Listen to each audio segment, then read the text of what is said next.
সুপ্রিয় শিক্ষার্থীবৃন্দ, আশা করি সকলেই ভালো আছো। রসায়নের জগতে সকলকে আমন্ত্রণ। আমরা প্রতিবারে এইভাবে বলি যে রসায়ন, রসে ভরা আয়ন, রসের আয়ন। যদি আমরা বুঝে পড়ি, আর যদি না বুঝে পড়ি তাহলে হয়ে যাবে কষে ভরা আয়ন, দ্যাট ইজ কষায়ন। আশা করি সকলের কাছে প্রত্যাশা করব আমরা যতটুকুই পড়ি সেটা যেন ভালো করে মনোযোগের সাথে বুঝে পড়ি। আর যেখানে বুঝতে অসুবিধা হয় এখানে তোমরা কমেন্টে দিতে পারবে, আমি সেটা বুঝিয়ে দেওয়ার চেষ্টা করব। তো চলো, গত ক্লাসে আমরা ইতিমধ্যে দ্বিতীয় অধ্যায়ের উপর 4টা ক্লাস করেছি।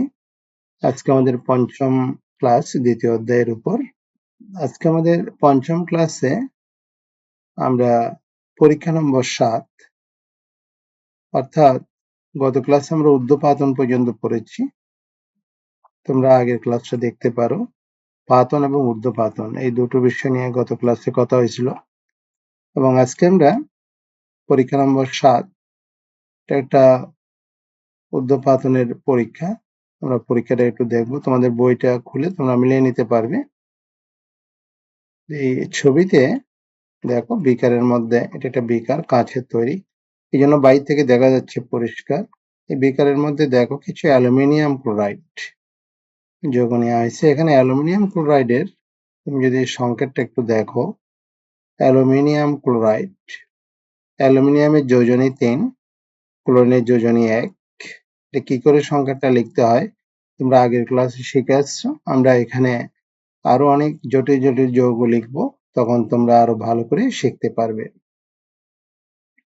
এটা একটি লবণ, অ্যালুমিনিয়াম ক্লোরাইড। এই লবণটা নেওয়া হয়েছে। বিকারের মুখটা খোলা রেখে, একটি বিকারের মুখে প্রথমে খোলা ছিল, খোলা মুখে আমরা অ্যালুমিনিয়াম ক্লোরাইডটা রাখলাম। তার উপরে একটা ঢাকনা দিয়ে ঢেকে দেওয়া হয়েছে। ঢাকনার উপরে কিছু এগুলো বরফের টুকরা রাখা হয়েছে। তোমরা এখানে দেখতে পাচ্ছ বরফ খণ্ড, তারপর ঢাকনা, এই বিকার। আর এখানে যে যৌগগুলো, এগুলোর ওরা নামটা দেয় নাই। এই যৌগগুলি হচ্ছে অ্যালুমিনিয়াম ক্লোরাইড। দেখতে পাচ্ছ এখানে এটাকে তাপ দেওয়ার জন্য একটা তার জালি নেওয়া হয়েছে। নিচে একটা বুনসেন বার্নার। এটা অনেক ল্যাবে বুনসেন বার্নারের পরিবর্তে স্পিড ল্যাম্প ইউজ করা হয়। স্পিড ল্যাম্প ইউজ করতে পারো। বুনসেন বার্নারটা হলো গ্যাস দিয়ে জ্বলে, আর স্পিড ল্যাম্পটা স্পিড দিয়ে জ্বলে। এখানে এটার নাম কি জানো? এখানে এই যে তিনটা পাওয়ালা, এটাকে বলা হয় ত্রিপদী স্ট্যান্ড। 3টা পা, সেই জন্য ত্রিপদী স্ট্যান্ড। আচ্ছা, এখন তাপ দেওয়া হচ্ছে, তোমরা লক্ষ্য করো। তাপ দিলে, এই যে তাপ দেওয়া হচ্ছে। এখন তাপ দিলে যেটা দেখা যায়, এটা তোমাদের প্র্যাকটিক্যাল করে দেখাতে পারে ল্যাবে। তোমরা অবশ্যই নিজে নিজে পরীক্ষাটা করতে পারবে না, ল্যাবের মধ্যে টিচারের সাহায্য নিয়ে পরীক্ষাটা করতে পারবে। তাপ দিলে এই অ্যালুমিনিয়াম ক্লোরাইডটা আস্তে আস্তে এটা বাষ্প হতে শুরু করবে। বাষ্প হয়ে ঢাকনার নিচে আসবে। বাষ্প তো তোমরা জানো হালকা হয়, উপরে উঠে আসে। এখানে তোমরা যে খেয়াল করতেছো, এই যেখানে নিচে কিছু দেখাচ্ছি, নিচে কিছু পদার্থ জমা হয়েছে, এখানে দেখতে পাচ্ছ। এটার বিষয়টা হলো, এটা বাষ্প হয়ে যখন উপরে আসলো, এর ঢাকনার জন্য তো বাইরে যেতে পারতেছে না। তো বের হতে না পারলে কি হবে, এখানে জমা হচ্ছে, কিন্তু পুরো বরফ থাকার কারণে এটা ঠান্ডা হয়ে যাচ্ছে। তাইলে বাষ্প মানে গ্যাসীয় পদার্থ, যখন ঠান্ডা হয় তাপ বর্জন করে তখন তরল হয়, তারপরে কঠিন হয়। কিন্তু এখানে সরাসরি কঠিন হয়ে গিয়েছে এবং কঠিন হয়ে তলার মধ্যে জমা হয়েছে। আচ্ছা, তাহলে তাপ প্রয়োগ করে আমরা কঠিনকে বাষ্প করলাম, বাষ্পকে আবার ঠান্ডা করে কঠিন করলাম। তাইলে এটা কিসের পরীক্ষা হয়ে গেল? দেখো, এটা হলো বাষ্পীভবন আবার ঘনীভবন। তাহলে কি হয়ে গেল? পাতন হয়ে গেল। এবং এটা ঊর্ধ্বপাতনের একটা পরীক্ষা। ঊর্ধ্বপাতনের পরীক্ষা আমরা এইভাবে করলাম। ঊর্ধ্বপাতন পরীক্ষা কোথায় কোথায় ব্যবহৃত হয়ে থাকে দেখি আমরা এখানে আরেকটা উর্ধ্বপাতিত বস্তুর নাম নিশাদল। এটা বাণিজ্যিক নাম নিশাদল। এটা রাসায়নিক নাম ammonium chloride. Ammonium chloride. NH4 হচ্ছে অ্যামোনিয়াম, ক্লোরিন দিয়ে ক্লোরাইড। ক্লোরিনের যোজনী 1, অ্যামোনিয়ামের যোজনী 1, এই জন্য দিতে হয় নাই। এর সাথে খাবার লবণ মিশ্রিত থাকলে উর্ধ্বপাতন পদ্ধতির মাধ্যমে নিশাদল পৃথক করা যাবে। মানে বিষয়টা কি হলো, তোমার থেকে যেটা বলতে চেয়েছে, তোমাকে কিছু মিশ্রণ দিল, এই মিশ্রণের মধ্যে অ্যামোনিয়াম ক্লোরাইড আর সোডিয়াম ক্লোরাইড, সোডিয়াম ক্লোরাইড তোমরা যে লবণটা খাও সেটা, এই দুইটা মিক্স করে দেওয়া হয়েছে। বললো যে এখান থেকে আমাদের লবণটা আলাদা করে দাও অথবা অ্যামোনিয়াম ক্লোরাইডটা আলাদা করে দাও, তোমাকে যে কোনোটা বলতে পারে। তো দুইটাই লবণ, খেয়াল করো, এবং দুইটার কালারই অলমোস্ট সাদা। তাহলে তুমি কি করে আলাদা করবে? দুইটা তো একই রকম মিক্স হয়ে রয়েছে। লবণ তো চেনই, বাসায় যেটা আছে এটার মতো, অ্যামোনিয়াম ক্লোরাইড সেটার মতো আরেকটা লবণ, তো দুটো মিক্স করে দিলে আলাদা করার কোনো সুযোগ নাই। তো সেক্ষেত্রে কি করতে হবে তোমাকে? দুইটা পদার্থ নিয়ে একসাথে এই যে উপরে যে পরীক্ষাটা করলে এটার মতো করে পাত্রে রাখবে, রেখে তাপ দিলে সোডিয়াম ক্লোরাইড, যেটা যে লবণটা আমরা খাই খাবার লবণ, এটা কিন্তু তাপ দিলে বাষ্প হয় না। কাজে এটা কোনটা বাষ্প হয়ে যাবে? অ্যালুমিনিয়াম ক্লোরাইডটা, অ্যামোনিয়াম ক্লোরাইডটা, অ্যামোনিয়াম ক্লোরাইড যেটা নিশাদল, সেটা তাপের ফলে উপরে উঠে যাবে এবং এখান থেকে সেটাকে আমরা আলাদা করে নিতে পারবো। তলার মধ্যে সোডিয়াম ক্লোরাইডটা জমা হয়ে থাকবে। এরকম একাধিক পদার্থের মিশ্রণ এখানে আলাদা করা যাবে এটা দিয়ে। আশা করি বুঝতে অসুবিধা হবে না। আচ্ছা, এটা একটা উদাহরণ দিয়েছে, এরকম আরো অজস্র রসায়নে অনেক পদার্থকে এরকম আলাদা করতে হয়। কাজে এটা আমরা এই প্রক্রিয়ার মাধ্যমে, উৎপাদন প্রক্রিয়ার মাধ্যমে এটা আলাদা করতে পারি। এখানে তোমাদের আরো একটা উদাহরণ দিয়েছে, আয়োডিন মিশ্রিত খাদ্য লবণের মধ্যে আয়োডিন একটি উর্ধ্বপাতিত পদার্থ। আয়োডিন মিশ্র, আর তোমরা জানো খাবারের লবণে আয়োডিন মিক্স করতে হয়। আয়োডিন দিতে হয় কেন? কারণ আমাদের গলা ফুলা রোগ, যেটা থাইরয়েডের সমস্যা হলে হয়, তো সেটা আয়োডিনের মাধ্যমে নিরাময় হয়। কাজে খাবার লবণে আয়োডিন মিক্স করে খেতে হয়। সাবধান, আয়োডিন এমনি খাওয়া যাবে না, এটা একটা বিষাক্ত পদার্থ। এটার পরিমিত মাত্রায় লবণের মধ্যে দিয়ে এটাকে খাবার হিসেবে গ্রহণ করতে হয়। এটা এমনি খাওয়া যায় না, এমনি খেলে মানুষ মারা যাবে। তো আয়োডিন এখানে উর্ধ্বপাতিত পদার্থ। এই আয়োডিন মিশ্রিত খাবার লবণকে তাপ দিলে আয়োডিনটাকে আমরা উপর থেকে সহজে আলাদা করে নিতে পারবো, খাবার লবণটা নিচে পড়ে থাকবে। ঠিক একইভাবে বালি, লক্ষ্য করো, বালি আর গ্লুকোজ, তোমরা নিশ্চয় বালিটা চেনো, আর গ্লুকোজ যেটা মিষ্টি জাতীয় পাউডার হিসেবে বাজারে বিক্রি হয় এবং এটা পানির সাথে মিক্স করে খেতে হয়। তো এই দুইটার মধ্যে কোনোটাই উদ্বায়ী পদার্থ নাই, মানে যেটাকে তাপ দিলে বাষ্প হয়ে যাবে এমন পদার্থ নাই। কাজে এই দুইটার মিশ্রণ থেকে আমরা এই প্রক্রিয়ায়, মানে উর্ধ্বপাতন প্রক্রিয়া, এটা আলাদা করা যাবে না। দেখো এখানে লেখা আছে বালি আর গ্লুকোজকে এই প্রক্রিয়ার সাহায্যে আলাদা করা যাবে না। তাহলে কি আলাদা করা না গেলে কি করাই যাবে না? হ্যাঁ, যাবে। এটার জন্য অন্য প্রক্রিয়া রয়েছে, সেটা আমরা পরে অন্য কোনো অধ্যায়ে আলোচনা করব, কিভাবে সেটা আলাদা করা যাবে। তাহলে এটাও আলাদা করা যায়, এটার পদ্ধতি আলাদা। ঠিক আছে, আমরা দেখতে দেখতে অধ্যায়টা শেষই করে ফেললাম। আচ্ছা, এখানে অনুশীলনীতে চলে আসছি আমরা। বহু নির্বাচনী প্রশ্ন। কাপে গরম চা রাখলে নিচের কোন প্রক্রিয়াটি ঘটে? বাষ্পীভবন, ঊর্ধ্বপাতন, ব্যাপন, নিঃসরণ। বলো তো কোনটা ঘটে? গরম চা রাখলে নিঃসরণ। নিঃসরণ তো হবে না, নিঃসরণ তো পরে আসছে যে উচ্চ চাপ থেকে নিম্ন চাপে যাবে, চা তো খোলা, তাই না? ব্যাপন মানে ছড়াইয়া পড়া বাতাসে, চা তো আবার বাতাসে ছড়ায় না, হয়তো স্যান্ডটা আমরা একটু পাই কিন্তু বাতাসে ছড়ায় না। ঊর্ধ্বপাতন, এটা তাপ দিয়ে তো আবার ঠান্ডা করি না কোনের মতো। কাজে আমাদের শুধু এই 1 নম্বরটাই আনসার হবে, বাষ্পীভবনে আমাদের সঠিক উত্তর। আশা করি বুঝতে অসুবিধা হয়নি। তারপরে দেখো, জলীয় বাষ্পকে যখন ঘনীভবন করা হয় তখন কণার সময় কি ঘটে? এরপর দেখো 2 নাম্বার, জলীয় বাষ্প যখন ঘনীভবন করা হয় তখন কণার সময়ের ক্ষেত্রে কি ঘটবে? আকার সংকুচিত হবে। কণা তো আকার ছোট হবে না, চলাচল করতে থাকবে। ঘনীভবন করা হলে চলাচল কমে যাবে না? ওরা বলছে চলাচল করতে থাকবে, এটাও হবে না। একই অবস্থানে থেকে কাঁপতে থাকবে, এটা কঠিন পদার্থের ক্ষেত্রে। জলীয় বাষ্পকে যখন ঘনীভবন করা হয় তখন যদি তরল হয় তারপরে কঠিন হয়, তাপ শক্তি নির্গত হবে। তাহলে আমাদের সবচেয়ে এখানে সঠিক আনসার হচ্ছে ঘনীভবন করলে জলীয় বাষ্প তো বাষ্প, তাহলে তাপ শক্তি বের হয়ে আস্তে আস্তে আস্তে আস্তে তোমার প্রথমে তরল তারপরে কঠিন হবে। কাজেই তাপ শক্তি নির্গত হবে, এটাই তোমার সঠিক আনসার হবে। আচ্ছা, এখানে দেখো নিচের কোন সূত্রটি ঊর্ধ্বপাতনের জন্য প্রযোজ্য? ঊর্ধ্বপাতনটাকে আমরা একটু আগে শিখে আসছি, কঠিন পদার্থকে তাপ দিয়ে বাষ্প করে আবার ঘনীভবন করা। এটা কঠিন পদার্থের অণুগুলো দেখো, আর এটা একটু দূরে চলে গেছে তরল। এটা অবশ্য কঠিন হবে না, এর থেকে এটা কঠিন দেখো, এটা আরো কঠিন, কারণ অণুগুলো আরো কাছাকাছি। এটা তো তার চেয়ে দূরে দূরে হয়ে গেল। এটা আবার দেখা যাচ্ছে তরলের মধ্যে বিকারে রাখা হয়েছে, এটা কঠিন। তারপরে দেখো এটা বায়বীয় পদার্থের মতো, এটা বায়বীয় পদার্থ, দেখো ছড়ায় পড়ছে, এটা তরল। আর এটা তরল পদার্থ, বিকারের মধ্যে তরল হিসেবে রাখছে, এটা বায়বীয় হয়ে গেছে। তাহলে তোমার কোনটা হবে বলে মনে হচ্ছে? ঊর্ধ্বপাতন। ঊর্ধ্বপাতনটা কি? কঠিনকে তাপ দিয়ে বাষ্প করে দেয়া, তারপর সেটাকে আবার ঘনীভূত করা। কঠিনকে তাপ দিয়ে বাষ্প করে ফেলা, আবার পরে ঘনীভবন করা হবে। তাহলে ঘনীভবন করলে আবার কঠিন হবে। তাহলে দেখো তো এখান থেকে কোনটা সঠিক আনসার হবে বলে মনে হচ্ছে? এটা বায়বীয় পদার্থ, গ্যাসীয় পদার্থ।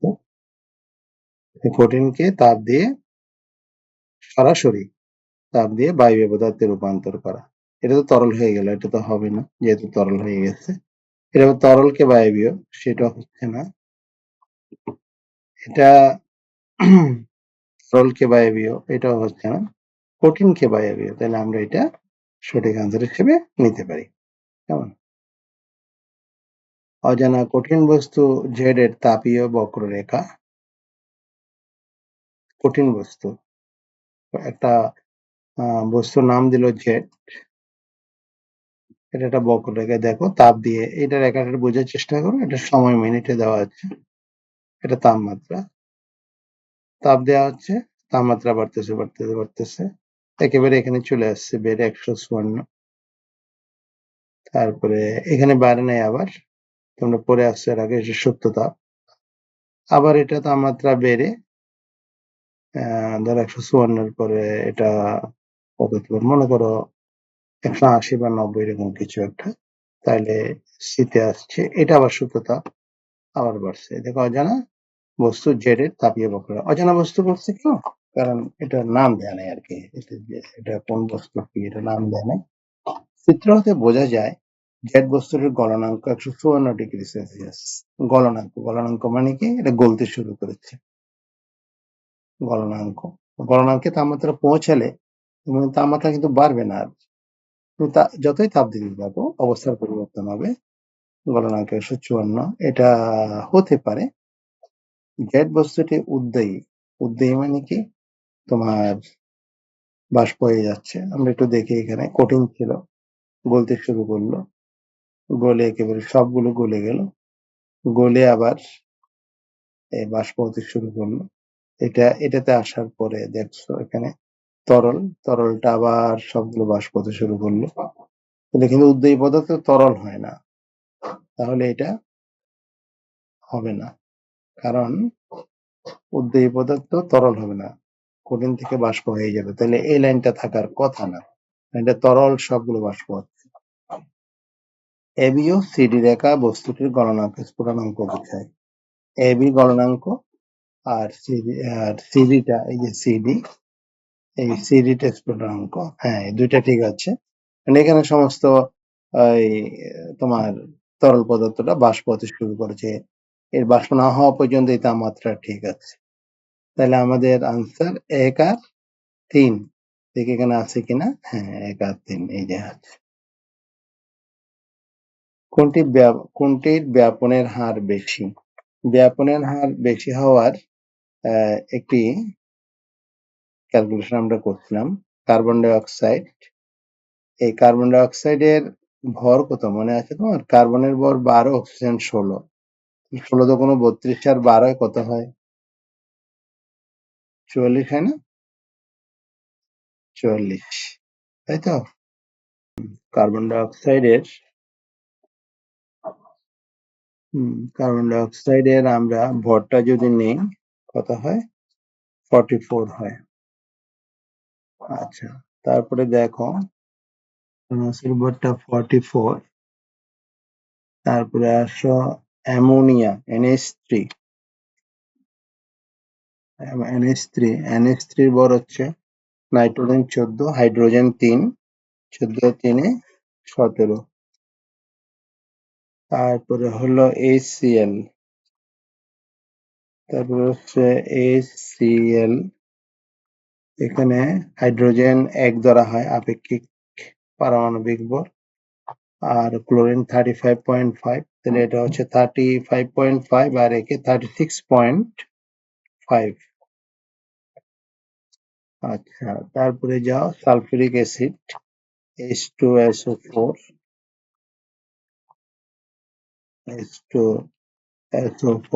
সালফিউরিক অ্যাসিড হচ্ছে 32, তারপরে অক্সিজেন এখানে 64 আর যোগ হাইড্রোজেন 2, 98,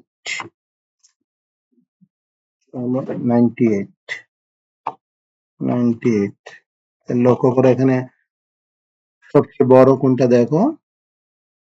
সবচেয়ে বড় কোনটা এই জায়গার মধ্যে? বেশি কোনটা? কোনটির ব্যাপনের হার বেশি? যেটা ভর সবচেয়ে বেশি সেটা ব্যাপনের হার কম, আর যেটা হালকা সেটা ব্যাপনের হারটা বেশি। তাহলে তোমরা দেখতে পাচ্ছ 17টা কম সবচেয়ে, তাহলে অ্যামোনিয়া। তাহলে আমাদের সঠিক আনসার কি হচ্ছে এক্ষেত্রে? আমাদের সঠিক উত্তর হচ্ছে অ্যামোনিয়া। আমাদের সঠিক উত্তর অ্যামোনিয়া, কারণ অ্যামোনিয়ার ভরটা সবচেয়ে কম। তারপরে আসো কোনটি উর্ধ্বপাতিত হয়? আয়োডিন, খাদ্য লবণ, তুঁতে, সোডা অ্যাশ। তোমরা একটু আগে আমরা দেখে আসলাম, আয়োডিনের কথা পড়ে আসছে। আয়োডিন একটি উর্ধ্বপাতিত বস্তু। আমি একটু আগে খাবার লবণের কথা বলেছি তোমাদের। আচ্ছা, এই ছিল আমাদের বইয়ের যেটা এমসিকিউ সেগুলো। এবার আমরা কিছু এমসিকিউর কাজ করব এখান থেকে। আমাদের নিয়মটা কি দেখে দেখে প্রথমে উত্তরগুলো তোমরা একটা খাতা কলম নিবে। খাতা কলম নিয়ে তোমরা নম্বর দিয়ে নম্বরের এগেইনস্টে কোনটা সঠিক উত্তর হবে তোমরা লিখে নিবে। উত্তরটা লিখতে হবে না, ক খ গ ঘ যেটা তোমার কাছে সঠিক মনে হয় সেটা। যার ভর আছে, জায়গা দখল করা এবং জড়তা আছে তাকে কি বলা হয়। এখান থেকে 4টা থেকে কোনটা হবে তোমরা নাও, এখান থেকে উত্তরগুলো লেখো।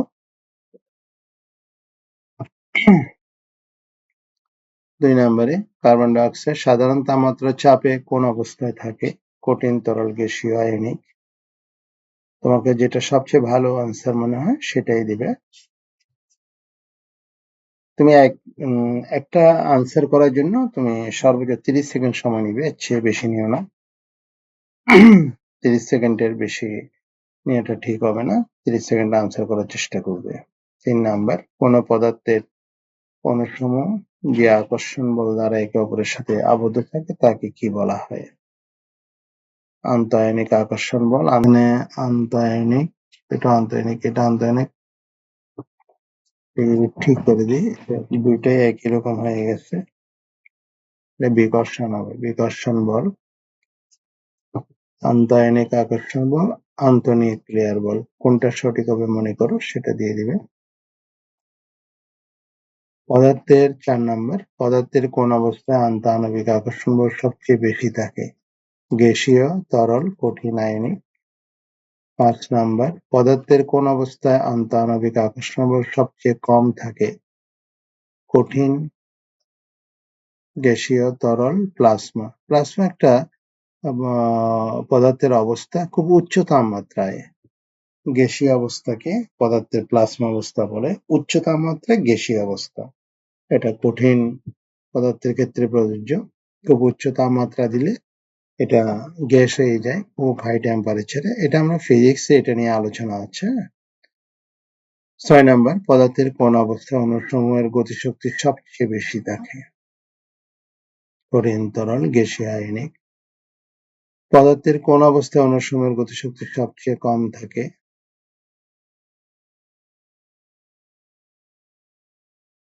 8 নাম্বার, কোন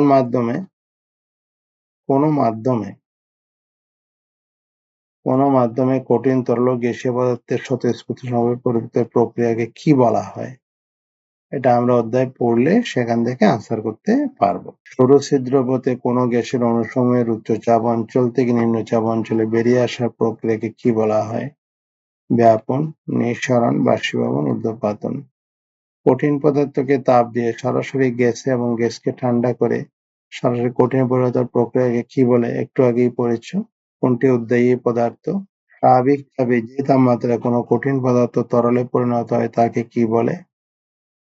এখানে 4টা উত্তর ছিল, আমি আবার দেখাচ্ছি।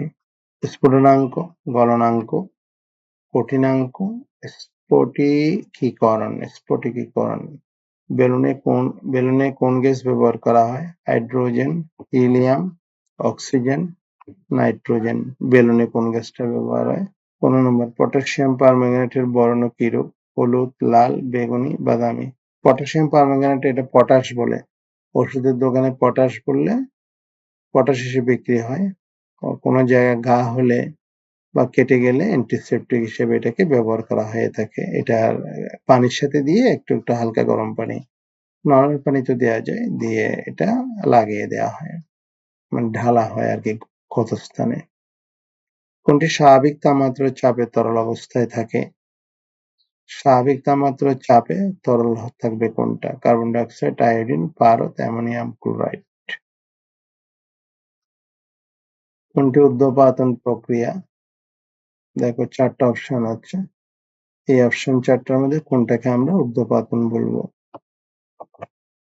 18 নম্বর, ঊর্ধ্বপাতন প্রক্রিয়ায় কোন ভৌত অবস্থার অস্তিত্ব নাই? ঊর্ধ্বপাতনের নিচের কোনটা নাই আর কি, মানে কোনটা থাকবে না, কোন ভৌত অবস্থাটা থাকবে না? তোমাদের যেটা সঠিক মনে হয় সেটা লেখো, আমরা পরে আনসার মিলিয়ে নেব। 19, গলনাঙ্কের উপর কোনটির প্রভাব রয়েছে? তাপের, চাপের, তাপমাত্রা, আলোর। কোনটি কঠিন পদার্থ? কার্বন ডাই অক্সাইড, চুনাপাথর, পারদ, লুব্রিকেটিং।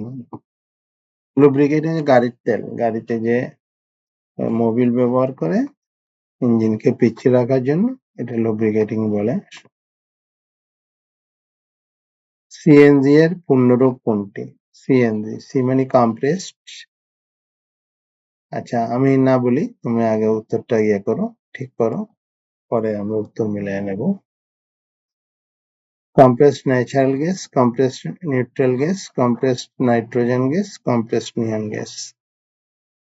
কোন গ্যাস যানবাহনের জ্বালানি হিসেবে ব্যবহৃত হয়? দেখো না, যানবাহনের জ্বালানি হিসেবে কোনটা ব্যবহার করে? তোমরা অনেকেই জানো এটা, যারা গাড়িতে করে ভ্রমণ করো বা আমরা রাস্তাঘাটে চলাচলের সময় নামটা শুনে থাকি, দেখো কোনটা হবে। কোনটা? হাইড্রোকার্বন মনে আছে তো? হাইড্রোজেন আর কার্বনের মিশ্রণকে হাইড্রোকার্বন বলে। কত অ্যাটমসফিয়ার চাপকে স্বাভাবিক চাপ বলে? আমরা বলি স্বাভাবিক তাপে ও চাপে, এখানে চাপ কত? বায়ুমণ্ডলীয় চাপ। চাপকে আমরা অ্যাটমসফিয়ার দিয়ে প্রকাশ করি। কত অ্যাটমসফিয়ার চাপ? 1, 2, 3, 4। কোনটাকে স্বাভাবিক চাপ বলি আমরা? কোন পদার্থকে তাপ দিলে সরাসরি গ্যাসীয় অবস্থা প্রাপ্ত হয়? এখান থেকে কোনটাকে তাপ দিলে সরাসরি গ্যাস হয়ে যাবে, তরল হবে না আর কি। তুমি জানো এই ধরনের পদার্থগুলোর নাম কি? ঊর্ধ্বপাতিত পদার্থ। এখানে কোনটা আছে দেখ। সকল পদার্থ সাধারণ কয়টি অবস্থায় বিরাজ করে? সকল পদার্থের অবস্থা কয়টি আর কি। প্রাকৃতিক গ্যাসে কোন উপাদানটির পরিমাণ বেশি থাকে? Methane, ethane, propane, butane. পদার্থের মধ্যে অণুসমূহের পরস্পরের নিকটে থাকার কারণ কি? আন্তঃআণবিক আকর্ষণ, আন্তঃআণবিক বিকর্ষণ, আন্তঃপারমাণবিক আকর্ষণ, আন্তঃনিউক্লীয় বল। তাপ প্রয়োগে কঠিন পদার্থের সংঘটিত পরিবর্তন কোনটি? কঠিন থেকে তরল হবে, তরল থেকে বাষ্প হবে তাপ প্রয়োগ করলে। কোনটা থেকে কোনটা হবে এটা দেখানো হচ্ছে। দেখো তোমরা কোনটা মিলিয়ে দেখো। কঠিন তরল বাষ্প, কঠিন বাষ্প তরল, কঠিন বাষ্প কঠিন তরল। কোন অপশনটা ঠিক আছে এটা চিন্তা করে উত্তরটা দাও। আন্তঃআণবিক শক্তি পদার্থের কোনটির উপর নির্ভর করে? 4টা অপশন আছে, দেখো কোনটা সঠিক হবে বলে মনে করো। অনুশ্রমের কোনটির মান বেশি হলে পদার্থ গ্যাসীয় অবস্থা প্রাপ্ত হয়? 4টা অপশন, দেখে নাও কোনটা হবে। কোনটিতে আন্তঃআণবিক আকর্ষণ বল সবচেয়ে বেশি থাকে? পানি, কার্বন ডাই অক্সাইড, খাবার, লবণ, অ্যামোনিয়া। কোনটিতে আন্তঃআণবিক আকর্ষণ বল সবচেয়ে কম থাকে? সবচেয়ে কম মানে তাহলে এটা বায়বীয় পদার্থ সবচেয়ে কম। এখানে দেখো হিসাব করে কোনটা বায়ু পদার্থ হতে পারে। কোনটিতে আন্তঃআণবিক বল ও গতিশক্তি প্রায় সমান থাকে? যেগুলো তরল পদার্থ সেগুলির মধ্যে আন্তঃআণবিক আকর্ষণ ও গতিশক্তি প্রায় কাছাকাছি থাকে আর কি, প্রায়, একেবারে একুরেট হয় না। পদার্থের কোন অবস্থায় অণুসমূহ একই স্থান থেকে কাঁপতে থাকে? দেখো কোনটা হতে পারে। কোন গ্যাসের ব্যাপন দ্রুত ঘটে? এটা আগের মতো, আগে একটা এরকম আনসার দিলাম আমরা বইয়েরটা, এটা দেখতে পারো তুমি। কারণটার ভর, যেটার ভর কম সবচেয়ে সেটার ব্যাপনটা তাড়াতাড়ি হবে। মুখোমুখি বললে হাইড্রোজেনের ভর 2, হিলিয়াম 4, কার্বন ডাই অক্সাইড হলো 44, আর মিথেন হচ্ছে কার্বন 12, হাইড্রোজেন 4, 16। দেখে নাও কোনটা হবে, কোন গ্যাসের সবচেয়ে কম। এটা একই রকম আরেকটা হিসাবটা তোমরা বের করে আনসার করো। কোনটির নিঃসরণ দ্রুত ঘটে? Methane, oxygen, butane, propane. এটা একই রকম, ভরটা হিসাব করবে। মিথেন, তোমাদের তো জানা মিথেন এখানে আছে CH4, এই যে মিথেন হচ্ছে এটা মিথেন। অক্সিজেন, এটা এই যে অক্সিজেন, এটা অক্সিজেন। বিউটেনটা এখানে নাই, বিউটেনটা লিখে দিচ্ছি আমি। প্রোপেন আর বিউটেন দুইটার কথাই বলছি। আগের অধ্যায়ে আমরা প্রোপেন আর বিউটেনের সংকেত লিখছিলাম, তবে এখানে দিচ্ছি বিউটেন C4, হাইড্রোজেন হবে 10। প্রথম অধ্যায়ে পড়ার সময় দেখাইছিলাম। প্রোপেনটা কার্বনের সংখ্যা হবে 3, প্রোপেনটা কার্বনের সংখ্যা 3, আর হাইড্রোজেন হচ্ছে 8,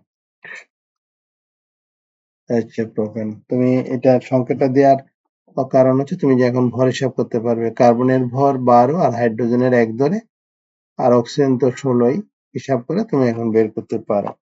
কেমন, তুমি বের করে নাও তাহলে কোনটা হবে। আমি আবার আগের মতো করে দিলাম।